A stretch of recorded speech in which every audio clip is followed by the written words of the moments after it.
Sadakta, karibu kwenye taarifa kamili. Jina langu ni Hadia Mwasiwa na mwenzangu Willis Mushora anatafsiri taarifa hizi kwa lugha ya ishara.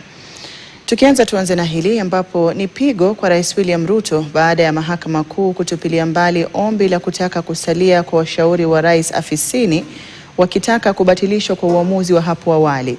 Jaji Bahati Mwamuye alitoa uamuzi huo akidai kwamba masuala yaliyokuwa yamefikishwa mahakamani yalikuwa tayari yameangaziwa kwa uamuzi uliotolewa na mahakama hapo awali.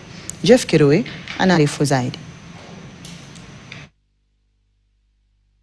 Uhasama kati ya ala ya serikali kuu na idara ya mahakama huenda ukaongezeka baada ya Mahakama Kuu kufutilia mbali ombi la kutaka kuondolewa kwa uamuzi wa hapo awali ambao ulikuwa umetolewa ukitangaza nafasi ya washauri wa rais kwa kinyume cha sheria.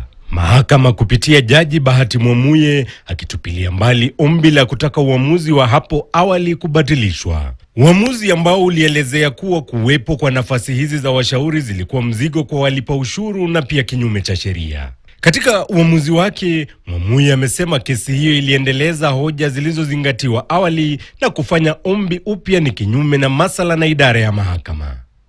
Jaji Mwamuye amesema matokeo yaliyotokea wakati wa kuangaziwa kwa ombi ni marudio ya nafasi zilizowasilishwa tayari na kuwa mahakama ilikuwa imeshughulikia haya. Alisema kuwa maombi haya mapya hayakutoa masala yoyote mapya wala kuonyesha mfano wote wa udhalili ambao utatahadharisha.